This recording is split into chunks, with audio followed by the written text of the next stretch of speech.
یہ واضح میں رکھیں کہ توفیقات اس کی جانب سے ہوتی ہیں، تو اس سے ہمیشہ توفیق مانگیں کہ اللہ اپنے حضور جھکنے کی توفیق نصیب کر دے۔ اس سے بڑا بدبخت نہیں ہے جو اللہ کے حضور جھکنا بھی نہیں جانتا۔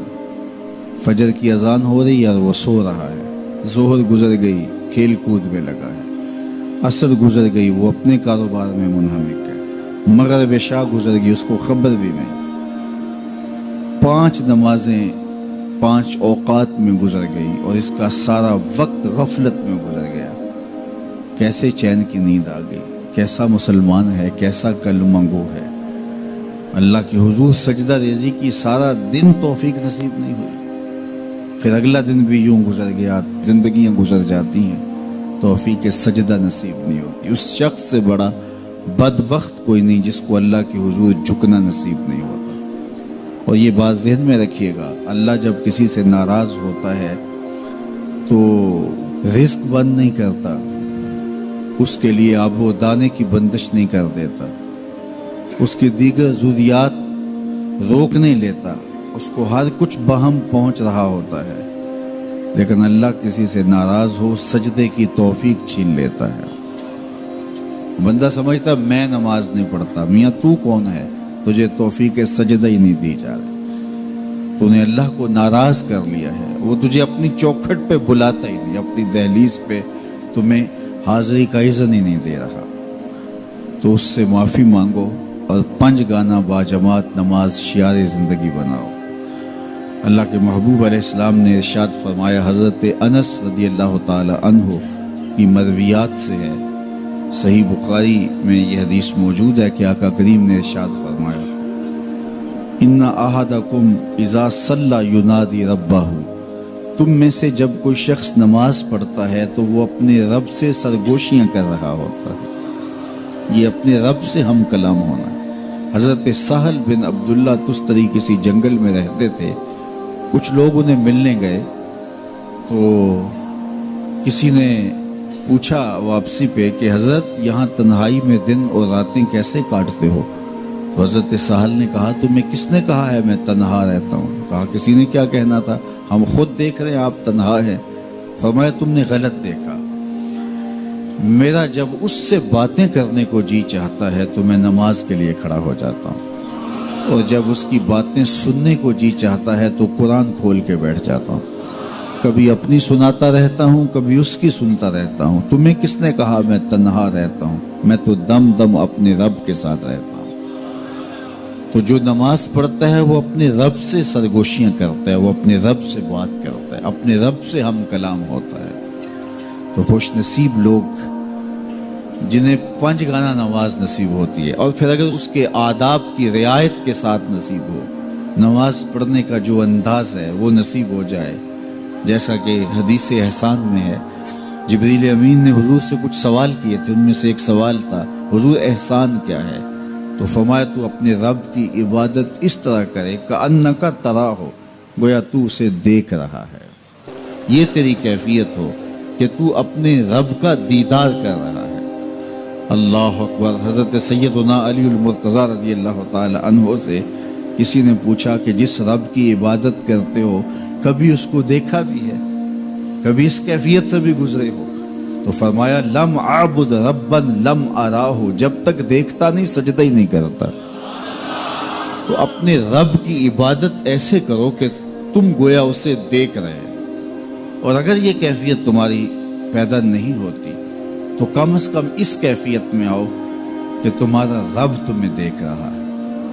اور یہ تصور بھی کون سا کم ہے کہ میرا مالک مجھے محبت کی نگاہ سے دیکھ رہا ہے،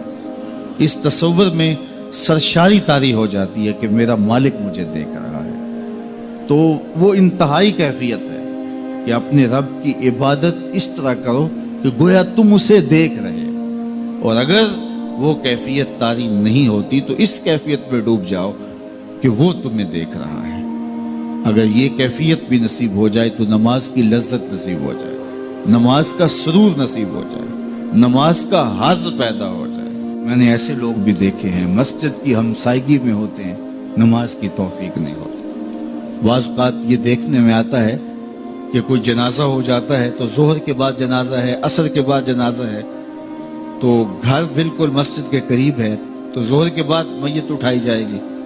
تو سب وضو سے ہوتے ہیں، تو نماز کا وقت ہوا تو سب مسجد میں چلے گئے کہ نماز پڑھیں، اس کے بعد جنازہ اٹھائیں گے، اور بے نمازی ادھر ادھر گلیوں میں منہ چھپاتے پھر رہے ہوتے ہیں، وضو بھی کیا ہوا ہے رسمن،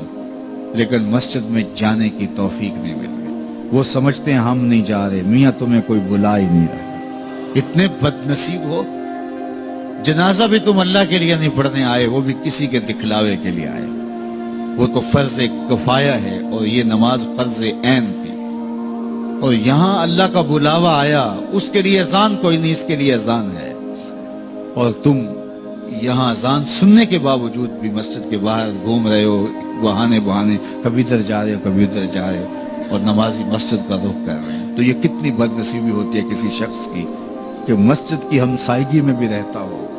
اور مسجد کے قرب میں کھڑا ہو، اسے نماز کی توفیق نہ نصیب، تو یہ اس کی طرف سے توفیقات نصیب ہوتی ہیں۔ میں ایک بات سنایا کرتا ہوں کہ لاہور جب بڑی چہل پہل ہوا کرتی تھی ہمارے ریلوے اسٹیشن پہ، تو بہت سارے لوگ ریلوے کے ذریعے آیا کرتے تھے، تو وہاں کلیوں کی قطاریں ہوا کرتی تھی، ایک بوڑھا کلی، ٹرین کا وقت ایسا تھا کہ وہ رکی آ کے، تو اس نے کسی کا سامان اٹھایا، تو میکلوڈ روڈ پہ جانا تھا، تو راستے میں نوری مسجد پڑتی ہے، تو اس نے کہا قریب آ کے کہ بابو جی میری نماز عصر رہتی ہے، تو ذرا 2 منٹ کے لیے رکیے میں نماز پڑھ لوں، تو اس نے کہا ٹھیک ہے، سامان رکھا اور بابا جی اندر نماز پڑھنے چلے گئے، نماز ذرا اعتدال کے ساتھ پڑھتے تھے، رکوع و سجود اچھے طریقے سے کرتے تھے، اور یہ بار بار ٹائم دیکھتا ہے اور کبھی اندر جھانکتا ہے، تو بابا جی ابھی رکوع میں ہیں، کبھی سجدے میں ہیں، کبھی قیام میں ہیں، یہ کہتا ہے کہ میں جی مصیبت میں پھنس گیا کہ بابا جی نماز نہیں چھوڑ رہے، خیر بابا جی نے سلام پھیرا، ان کو تسبیحات فاطمہ پڑھنے کی عادت ہوئی تھی، وہ تسبیحات پڑھنے لگ گئے، تو اس کا پیمانہ صبر لبریز ہو گیا، وہ جہاں جوتے اتارتے تو وہاں جا کے اندر جھانک کے کہتا بابا آ بھی جا، تینوں کیڑی شے باہر نہیں آن دین دی، تو بابے نے یوں پلٹ کے دیکھا اور مسکرا کے کہا پتر جڑی شے تینوں اندر نہیں آن دین دی، وہ نہ بلائے تو بندہ قرب میں بھی کھڑا ہو تو اندر نہیں جا سکتا۔ اللہ سے توفیق مانگو کہ ہماری نسلوں میں بھی کوئی بے نمازی نہ ہو، 5 گانا نماز کی عادت زندگی میں رچ بس جائے، ہماری اولادیں بھی رب کے حضور سجدہ ریز ہونے والے ہیں، قیامت کے دن جب حکم ہوگا کہ اللہ کو سجدہ کرو، بے نمازی اس دن تو چاہیں گے سجدہ کریں، آج کوئی نماز پڑھتا یا نہیں پڑھتا، اس دن تو ہر کوئی چاہے گا کہ آج سجدہ کریں،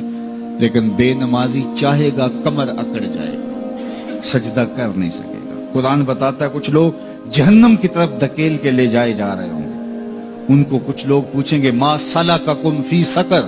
تم جہنم کو کیوں جا رہے ہو، تو وہ کہیں گے لم نک من المصلی، ہم نماز نہیں پڑھا کرتے تھے۔ تو 5 گانا نماز یہ زندگی میں شامل کر لو، کبھی بھی نماز قضا نہ ہونے پائے، قیامت کے دن بے نمازی کو اللہ دشمنان خدا کی صف میں کھڑا کر دے گا،